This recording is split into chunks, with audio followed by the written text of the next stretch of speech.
الحمد للہ نحمدہ ونستعینہ ونستغفرہ ونؤمن بہ ونتوکل علیہ ونعوذ باللہ من شرور انفسنا ومن سیئات اعمالنا من یہدہ اللہ فلا مضل لہ ومن یضللہ فلا ہادی لہ ونشہد ان لا الہ الا اللہ وحدہ لا شریک لہ ونشہد ان سیدنا محمدا عبدہ ورسولہ ارسلہ بالہدی ودین الحق لیظہرہ علی الدین کلہ وکفی باللہ شہیدا خصوصا علی افضلہم مخاطب النبیین محمدین الامین وعلی آلہ وصحبہ اجمعین فصلی اللہ علیہ وسلم تسلیما کثیرا کثیرا اما بعد فاعوذ باللہ من الشیطان الرجیم بسم اللہ الرحمن الرحیم رب اشرح لی صدری ویسر لی امری واحلل عقدۃ من لسانی یفقہوا قولی۔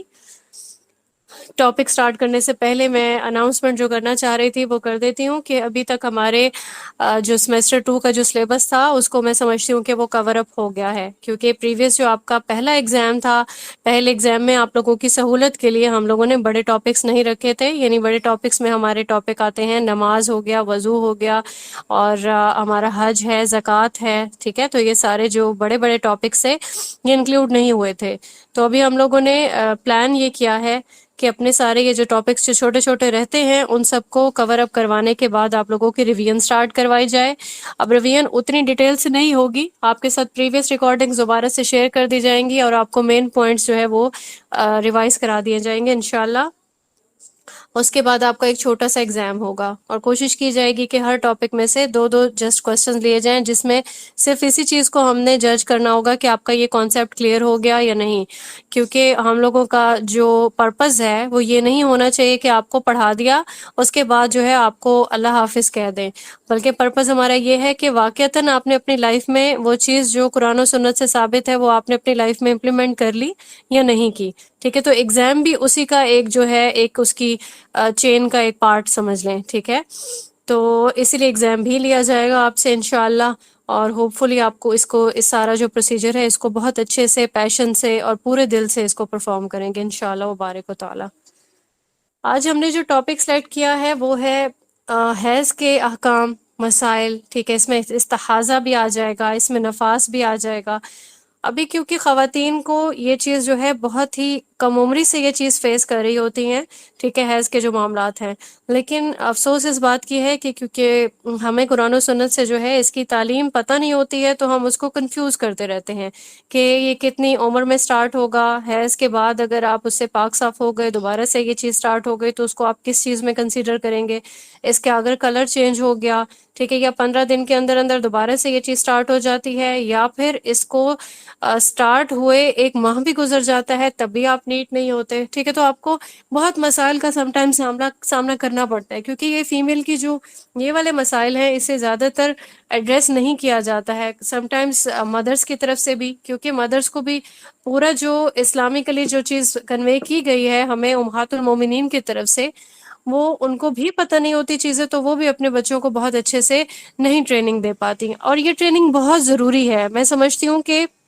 ابھی سے آپ لوگ اس پہ اتنی گرپ کر لیں کہ آپ کو اپنے ارد گرد کے جتنے بھی بچے ہیں ان سب کو آپ نے یہ چیز جو ہے ان کو ٹریننگ دینی ہے۔ اس کے بعد کیا ہوگا کہ آپ کا جس طرح سے یہ چیزیں نسلوں میں کیونکہ ٹریول کرتی ہیں، اگر میں آپ کو ایک چھوٹی سی مثال دوں تو جس طرح سے گھریلو، جس طرح سے دادی نانی ان کے اگر معاملات دیکھیں تو ٹھیک ہے، حیض کا ایک وقت ہوتا، اس کے بعد کیا کرتے جب یہ غسل یا پاکی اختیار کرتے تو ایک باقاعدہ سے ایک مجلس کا اہتمام ہوتا کہ اب اس میں 6 کلمے جو 6 ثابت بھی نہیں ہیں، ٹھیک ہے، وہ 6 کلمے پڑھائے جاتے، اور اس کے بعد جو ہے حائضہ جو ہے وہ جو کارپیٹ رگ ہے ہمارا، یہ جو پریئر رگ ہے اس کو ہاتھ نہیں لگا سکتی، اور اس کے بعد کیا کرتے وہ جو پنس اپنے بالوں میں لگاتی اس کو بھی دھویا جاتا، اور خاص طور پر مطلب یہ جو کپڑے ہیں حائضہ کے اس کو دھونے کا ایک خاص طور پر اہتمام ہوتا، اور کہیں تو یہ ہوتا ہے کہ مطلب اس پہ باقاعدہ جو ہے دم کیا جاتا ہے کہ اب یہ پاکی کی حالت میں آ جاتی ہے۔ تو یہ ساری چیزیں بدعات ہیں، خود سے بنائی گئی ہیں، ایسی کوئی بھی چیز جو ہے اسلامکلی ہمارے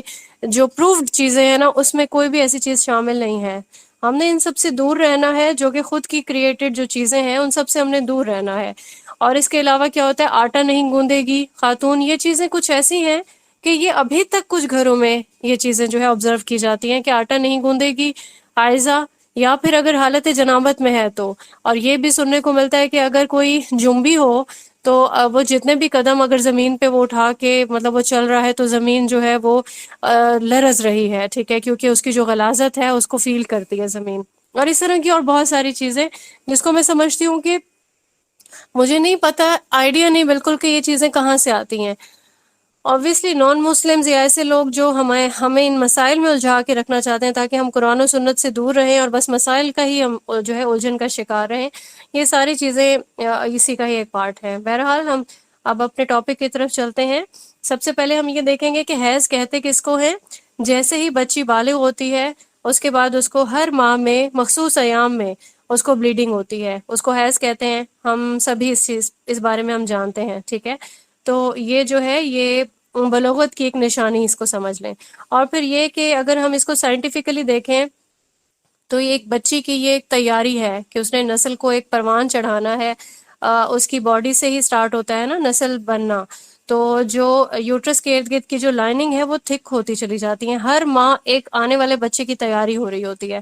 وہ لائننگ جو ہے وہ تھک سے تھک ہوتی چلی جاتی ہے. اس کو ہم کہہ سکتے ہیں کہ بچے کے لیے ایک بیڈ تیار ہو رہا ہے. جب اس کا ارینجمنٹ نہیں ہوتا، ٹھیک ہے، کیونکہ یہ ارینجمنٹ کب ہوتا ہے جب بچی کی شادی ہو جاتی ہے.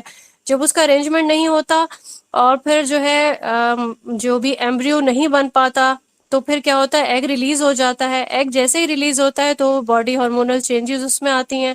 اور پھر کیا ہوتا ہے، وہ جو تھک ہوئی نا وال یوٹرس کی، اس میں کیا ہوتا ہے، وہ ٹوٹنا پھوٹنا شروع ہو جاتی ہے. جیسے ہی اس کی توڑ پھوڑ سٹارٹ ہوتی ہے تو آپ نے دیکھا ہوگا کہ یہ بہت ہی تھک سا ایک بلڈ آپ کی باڈی سے نکلنا سٹارٹ ہوتا ہے.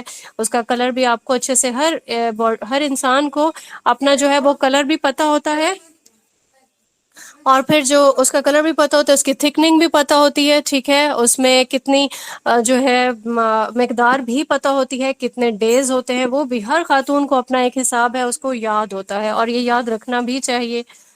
اس کے علاوہ ہم دیکھتے ہیں کہ سم ٹائم اس کو استحاضہ سے جو ہے وہ کیا جاتا ہے، کنفیوز کیا جاتا ہے، ٹھیک ہے. تو استحاضہ ایک الگ ٹرم ہے. استحاضہ کیا ہوگا، یہ جو بلڈ آ رہا ہے، یہ جو بلیڈنگ ہو رہی ہے حیض کی، اس کا جو ہے یہ مخصوص ایام میں ہو رہی ہے. اس کی تھکننگ، اس کا کلر، ٹھیک ہے، اس کے بارے میں ہم انشاءاللہ آگے بھی چل کے اس کے لیے بات کرتے ہیں. لیکن استحاضہ وہ خون ہے جو رحم کے نچلے حصے سے کسی بھی رگ کی بیماری کی وجہ سے بہتا ہے. تو استحاضہ اور جو حیض ہے ان دونوں کو کبھی بھی کنفیوز نہیں کرنا چاہیے. اس میں بیسک جو فرق ہے وہ یہی ہے کہ حیض کا خون گاڑھا ہوگا، ٹھیک ہے، استحاضہ کا خون پتلا ہوگا. حیض کا خون جو ہے وہ ڈارک کلر کا ہوگا، ٹھیک ہے، سیاہی مائل ہوگا، یعنی کہ ڈارکنیس کی طرف جائے گا. سرخ بھی ہو سکتا ہے اور اس میں زردی بھی شامل ہو سکتی ہے، یعنی کہ ایک مکسچر والا جو کلر بنتا ہے نا، ڈارکنیس کی طرف بھی جا سکتا ہے اور وہ زردی والی سائڈ پہ بھی جا سکتا ہے، ٹھیک ہے. تو سم ٹائمز جو ہے یہ بالکل بلیکش بھی ہو سکتا ہے. تو یہ اس کا جو ہے اس کی تھکننگ کی وجہ سے پتہ چل جاتا ہے کہ یہ حیض کا خون ہے. اور جو استحاضہ سے خون، استحاضہ کا میں ابھی یہاں پہ آپ کو ایک چیز بتاتی چلوں کہ استحاضہ جو ہے وہ حیض کے دنوں سے الگ خون جو ہے وہ کبھی بھی آپ کو بلیڈنگ ہو جاتی ہے، آپ کے کپڑوں پہ نشان لگ جاتا ہے، وہ زیادہ بھی ہو سکتا ہے، وہ کم بھی ہو سکتا ہے، تو اس کو استحاضہ کی حالت کہیں گے. اور یہ جو حیض کا خون ہوگا یہ اس میں اسمیل ہوتی ہے یوزلی، ٹھیک ہے. جبکہ استحاضہ کا جب بھی بلیڈنگ ہوئی اس کی بالکل عام خون جیسی، کلر بھی اس کا عام خون جیسا ہوگا، پتلا، ٹھیک ہے، اس کی اسمیل بھی عام خون جیسی ہی ہوگی. اب ہم یہاں پہ دیکھتے ہیں کہ یہ جو بلوغت کی جو عمر ہے یہ 9 سال سے اسٹارٹ ہو جاتی ہے. اب یہ انسان کی بچوں کی ڈائٹ پہ بھی ڈیپینڈ کرتا ہے، فیملی جو ایک آرڈر چل رہا ہوتا ہے. سم ٹائمز دیکھا جاتا ہے 7-8 سال کی جو بچی ہے وہ بھی اس جو ہے بریکٹ میں جو ہے آ جاتی ہے، شامل ہو جاتی ہے، کہ اس کو بھی مطلب ایک جو منتھلی ایام ہے وہ آنا سٹارٹ ہو جاتے ہیں، ٹھیک ہے. تو اس سے اگر کم عمر والا کوئی بھی بچی کا جو ہے کچھ اس طرح کی اسپاٹنگ وغیرہ نظر آئے گی تو وہ استحاضہ ہوگی. اور استحاضہ کی مدت بھی ویری کرتی ہے، کبھی 1 دن ہی ہوتا ہے، اس کے بعد کیا ہوتا ہے کبھی کہ 3 یا 4 دن ہو گیا، ٹھیک ہے، یا اس سے زیادہ دن ہو گیا. اچھا، یہاں پہ ہم یہ بھی دیکھ لیتے ہیں کہ حیض آپ کو کس عمر تک آ سکتا ہے. اس کے لیے بھی کوئی بریکٹ نہیں ہے، ٹھیک ہے، کچھ لوگوں کے 55 ایئرس تک بھی آتا ہے، کچھ کو 60 ایئرس تک بھی ہوتا رہتا ہے، ٹھیک ہے، لیکن کچھ کو جو ہے وہ 45 کی ایج میں ہی ختم ہو جاتا ہے، یعنی ایک ہارمونل آپ کا ایک چینج آتا ہے باڈی میں جس کو مینوپاز کہتے ہیں، اس سے جو ہے گزرنے کے بعد پیریڈز آنا بند ہو جاتے ہیں، لیکن اس کی کوئی بھی کہیں بھی کسی ڈاکٹر سے جو ہے ایج نہیں ملتی ہے کہ اس ایج کے بعد آپ کو پیریڈز نہیں آئیں گے۔ اب ہم دیکھتے ہیں کہ حیض کے دن کتنے دن تک رہتے ہیں۔ کم سے کم جو ہے اس کی مدت اگر دیکھیں گے ایک رات ہوگی، ٹھیک ہے، اور ایک دن، یعنی کہ 24 گھنٹے۔ اگر یہ 24 گھنٹے تک جو ہے مسلسل بلیڈنگ ہو گئی تو اس کا مطلب ہے کہ یہ حیض کی ہی بلیڈنگ ہے، ٹھیک ہے۔ اور اگر اس سے کم کے وقت کے لیے آتا ہے، ٹھیک ہے، تو وہ استحاضہ میں کنسیڈر ہوگا۔ اور پھر یہ کہ اس کے کتنے دن تک آئے گا، اس کو دیکھیں گے تو اس کی زیادہ سے زیادہ اگر کوئی مسلسل آ رہے ہیں پیریڈز تو وہ 15 دن کی مدت ہو سکتی ہے۔ اس مدت سے اگر زیادہ اگر ہوگی، ٹائم ہو گیا اور پھر بھی جو ہے بلیڈنگ جاری ہے، تو اس کا مطلب ہے کہ وہ اب وہ حیض کا جو ہے وہ نہیں ہے، جو پیریڈز آ رہے ہیں وہ پیریڈز میں اس کو کاؤنٹ نہیں کریں گے بلکہ استحاضہ میں ان کو کاؤنٹ کریں گے۔ ایک بار آپ بالکل پاک صاف ہو گئے، پاک صاف ہونے کے بعد اگر 13 دن تک جو ہے اس کی جو ہے درمیان کی جو ایک پیریڈ ہم کاؤنٹ کر سکتے ہیں، کچھ لوگوں کو تو بالکل بہت اچھا ایک منتھلی سائیکل ہوتا ہے، لیکن کچھ لوگوں کا ہوتا ہے کہ بہت ہی شارٹ سائیکل ہوتا ہے، تو اس کی کم سے کم جو مدت ہے نا وہ 13 دن کی ہے۔ 13 دن تک حیض دوبارہ نہیں آ سکتا، کیونکہ باڈی نے پورا ایک دوبارہ سے اسی طریقے پہ چلنا ہے نا کہ اس کو ہارمونل چینج آئے گا، پھر اس کے بعد دوبارہ سے یوٹرس کی وال تھک ہوگی، ٹھیک ہے، تو 13 دن کم سے کم ہے۔ ادروائز وہی جو 24 یا 23 دن کا جو ایک سرکل ہے وہ چلتا ہے، اس کے بعد یوٹرس کی وال تھک ہوتی ہے، اس کے بعد جو ہے آپ کو یہ پیریڈ جو ہے سٹارٹ ہوتے ہیں، اور یہ پورا جو ہے ہارمونل بیلنس پہ ہی چلتا ہے، ٹھیک ہے۔ اچھا، اب یہاں پہ ہم یہ دیکھنے کے بعد دیکھتے ہیں کہ جو کتنے دن تک رہ سکتا ہے حیض کا جو ایک جو پیریڈز کا جو ٹائم ہے وہ کتنے دن تک رہ سکتا ہے، تو یوزلی یہ ٹائم 6 سے 7 دن تک رہتا ہے۔ کچھ ایسی فیمیلز ہوتی ہیں ان کو 9 دن بھی رہتا ہے، کچھ ہوتی ہیں ان کو 6 دن یا 5 دن بھی رہتا ہے۔ اسی لیے میں نے سٹارٹ میں کہا کہ یہ دن سب کو یاد ہوتے ہیں، کیونکہ اب ہم احادیث اگر دیکھتے ہیں نا، آگے چل کے آپ انشاءاللہ دیکھتے ہیں احادیث، تو اس میں یہ چیز رسول اللہ صلی اللہ علیہ وآلہ وسلم کی طرف سے بیان کردہ ہے کہ خاتون کو خود پتہ ہوتا ہے کہ اس کی جو مدت ہے وہ کتنی ہے۔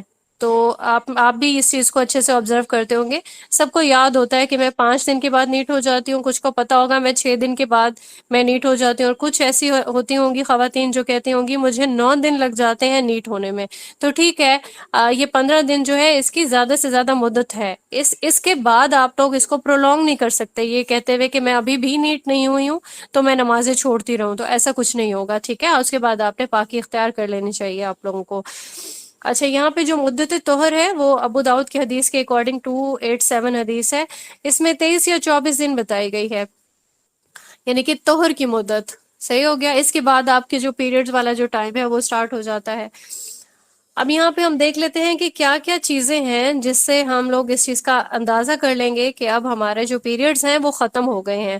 ابو داؤد کی ایک حدیث ہے 307 ہے، بخاری میں 326 ہے، اس میں دیکھیں گے کہ یہ چیز بیان کی گئی ہے کہ جیسے ہی آپ کو یہ جو سرخی بائل آپ کا جو ایک میٹیریل ہے وہ ختم ہوتا ہے تو اس کے فوراً بعد سے مطلب اس کی جیسے کہتے ہیں یہ سارا کانسٹنٹلی یہ سارا ہوگا ایک دوسرے سے متصل ہوگا ایڈجیسنٹلی، جیسے ہی پیریڈ سٹاپ ہوئے اس کے فوراً بعد سے کچھ لوگوں کو گدلا پانی سٹارٹ ہو جاتا ہے، ٹھیک ہے، پیلا پانی ہو سکتا ہے، کوئی بھی کلر ہو سکتا ہے، زردی مائل ہو سکتا ہے، پھر وہ پانی بھی ختم ہو جاتا ہے۔ کچھ ایسی فیمیلز بھی ہوتی ہیں کہ اس کے بعد جو ہے سفید مادہ بھی ریلیز ہوتا ہے ان کی باڈی سے، ٹھیک ہے، لیکن یہ سب کے لیے نہیں ہے، کچھ کے پیریڈز بس سٹاپ ہوتے ہیں تو وہ سٹاپ ہو جاتے ہیں، اس کے بعد کوئی پیلا پانی گدلا پانی کچھ بھی نہیں ہوتا، نہ ہی کوئی سفید پانی آتا ہے، صحیح ہے، وہ اپنی پاکی اختیار کر سکتے ہیں۔ لیکن جن کے ساتھ یہ متصل یہ سارا ٹائم رہتا ہے، یعنی کہ حیض کمپلیٹ ہوا، حیض کا 5 دن جو ہے آپ کو رہا یا 4 دن اس کا ایک عرصہ رہا، اس کے بعد کیا ہوا، پیلا پانی سٹارٹ ہوا، ٹھیک ہے، وہ بھی رک گیا، سوکھ گیا، اور پھر اس کے بعد کچھ ایسی فیمیلز ہیں جن سے سفید مادہ بھی مطلب ان کا ریلیز ہوا، تو یہاں پہ حدیث کے الفاظ دیکھیں نا کہ ام عطیہ سے یہ جو آپ کے ساتھ شیئر ہوئی ہوگی انشاءاللہ، تو اس میں یہ چیز واضح ہے کہ اگر یہ پیریڈ سٹاپ ہو گئے، انہوں نے پاکی اختیار کر لی، اس کے بعد بھی یہ سارا معاملہ اگر جاری رہتا ہے، کسی کو پیلا پانی پڑ رہا ہے یا کچھ بھی ایسا، ان کو اس کو وہ کنسیڈر ہی نہیں کرتے تھے، ٹھیک ہے۔ یہ چیزیں آپ کا جو ہے نمازوں کی قضا کا جو باعث بن رہی ہیں، اگر مطلب کافی دن گزر گئے اور پھر جو ہے دوبارہ سٹارٹ ہو گیا، تو آپ نے کہا نہیں نہیں ابھی بھی میں نیٹ نہیں ہوں، تو اس چیز کو بیسک بیس بنا کے کبھی بھی آپ نے نمازوں کو روکنا نہیں ہے، ٹھیک ہو گیا۔ تو کیا ہو گیا، پاکی اختیار کرنے کے بعد اگر ایسی کوئی چیز آپ نے دیکھی، اپنے کپڑے چینج کریں، دوبارہ سے نیا وضو کریں، اگر آپ غسل کر سکتے ہیں غسل کریں، ادروائز آپ نے وضو کیا، وضو کر کے آپ اپنی نماز صاف ستھرے کپڑوں کے ساتھ پڑھ سکتے ہیں۔ یہاں تک سب لوگوں کو کلیئر ہے؟ ہینڈ ریز کر دیں، کیونکہ یہ ایسا ٹاپک ہے، میں چاہتی ہوں آپ اس کو جو پوائنٹس ہیں نا وہ نوٹ ڈاؤن بھی کرتے رہیں کائنڈلی، اس سے کیا ہوگا کہ آپ کو یہ چیز یاد رہے گی، اور اس کو لیکچر کو دوبارہ سن کے بھی آپ نے اچھے سے اس کو ریوائز کر لینا ہے، اس کو کبھی بھی نہیں بھولنا، کیونکہ یہ ایسے ایسے پھر لیکچر کے بعد بھی جب کوسچنز آنے لگتے ہیں تو مجھے پھر افسوس ہوتا ہے کہ شاید میں سمجھا نہیں پائی ہوں آپ سب لوگوں کو۔ چلے ماشاءاللہ آپ لوگوں کو یہ چیزیں کلیئر ہیں۔ اچھا یہاں پہ میں جن لوگوں کے ہینڈ ریز نہیں ہوئے ہیں ان لوگوں کے لیے میں کیا کرتی ہوں، میں تھوڑا سا اس کو ریوائز کروا دیتی ہوں، ٹھیک ہے۔ ہم نے دیکھا پیریڈز کا ٹاپک ہے ہمارے پاس، ہم نے سب سے پہلے اس کا ڈفرنس دیکھ لیا پیریڈز میں اور استحاضہ میں کیا ڈفرنس ہے، ٹھیک ہے۔ پیریڈ جو ہوگا یہ تھک ہوگا، اس میں آپ کو کلر بھی جو ہے وہ مکسچر نظر آ سکتا ہے، بہت زیادہ سرخ ہو سکتا ہے، ٹھیک ہے، سیاہی والی سائڈ پہ جا سکتا ہے، زردی والا مکسچر بھی ہو سکتا ہے۔ اگر ہم استحاضہ کا خون دیکھیں، عام خون جیسا ہوگا، عام خون جیسا پتلا ہوگا، اور کیا ہوگا اس میں اسمیل بھی نہیں ہوگی، جبکہ پیریڈز والے خون میں اسمیل ہوتی ہے، ٹھیک ہو گیا۔ 9 سال کی عمر سے یہ چیز جو ہے سٹارٹ ہو جاتی ہے، اس سے کبھی کبھار مطلب یہ فیملی آرڈر بھی چیک کرنا چاہیے، ٹھیک ہے، کہ ہماری فیملی میں 8 سال کی بچیاں ہو جاتی ہیں بالغ، ٹھیک ہے، یا پھر 7 سال کی ہو جاتی ہے، لیکن اس سے کم میں کوئی زیادہ چانس نہیں ہوتا، 9 سال کی عمر کے بعد ہی یہ چیز سٹارٹ ہوتی ہے۔ اگر اس سے پہلے اگر کچھ ایسا ایک آدھ اسپاٹ دیکھا جائے گا تو اس کو استحاضہ میں کنسیڈر کیا جائے گا۔ اور پھر حیض کب تک رہے گا، کتنی عمر تک ہم رہے گا، ہم نے دیکھا اس کی کوئی عمر مخصوص نہیں ہے، ٹھیک ہے، سٹارٹ ہونے کی ہم نے عمر دیکھ لی ہے 9 سال تک، لیکن حیض آنے کی زیادہ سے زیادہ عمر کوئی مخصوص بات نہیں ہے اس میں۔ استحاضہ جو ہوتا ہے یہ حیض کے ساتھ کنفیوز نہیں کرنا، استحاضہ آپ کی کسی بھی یوٹرس کی یا کسی رگ کی بیماری کی وجہ سے ہوتا ہے، یہ فیمیلز کا ایک مسئلہ ہے جو کہ تقریباً ہر فیمیل عمر کے کسی نہ کسی حصے میں یہ چیز جو ہے وہ دیکھتی ہے، تو اس لیے اس کی نالج بھی ہونا بہت ضروری ہے۔ اس کے بعد ہم نے دیکھا کہ حیض جو ہے وہ کم سے کم اس کی مدت کیا ہے، 1 رات اور 1 دن، تو یہ کتنے بنتے ہیں، یہ 24 گھنٹے بنتے ہیں۔ اگر اس سے کم وقت کے لیے کوئی تھوڑا بہت اسپاٹ لگ گیا آپ کو، ٹھیک ہے، تو اس کو استحاضہ کنسیڈر کریں گے، اس کو حیض کنسیڈر نہیں کریں گے۔ حیض کی زیادہ سے زیادہ مدت کتنی ہوگی، 15 دن، 15 دن سے زیادہ آپ نے اس کو جو ہے اپنی نمازوں کو قضا نہیں کرتے رہنا کہ ابھی تک میں نیٹ نہیں ہوئی۔ اس کے بعد یہ کہ 2 حیض کے بیچ کا ڈیوریشن کتنا ہوگا، 13 دن، 13 دن سے پہلے اگر آپ کو کوئی اسپاٹ لگ جاتا ہے تو اس کو استحاضہ کہیں گے، اس کو پیریڈز نہیں کہیں گے۔ اچھا زیادہ جو ایک ایوریج اگر نکالی جائے تو عام عورتوں میں یہ 6 سے 7 دن تک جو ہے پیریڈز رہتے ہیں، اس سے زیادہ نہیں رہتے ہیں، لیکن باڈی پہ ڈیپینڈ کرتا ہے، فیمیل کو خود پتا ہوتا ہے کہ میں نے 9 دن تک پاک ہونا ہے، مطلب 9 دن تک مجھے یہ سلسلہ میرا چلتا رہتا ہے، اور کچھ کو پتا ہوتا ہے میں نے 5 دن کے بعد بھی میں جو ہے پاکی والی حالت میں انٹر ہو جاتی ہوں، ٹھیک ہے۔ اچھا یہاں پہ ہم نے طہر کی حالت دیکھی کہ طہر کے دن کتنے رہتے ہیں، مدت طہر یعنی جن دنوں میں عورت پاک رہتی ہے تو یہ 24 دن ہے، ٹھیک ہے، 23 یا 24 دن، اس کے بعد آپ کے پیریڈ سٹارٹ ہو سکتے ہیں۔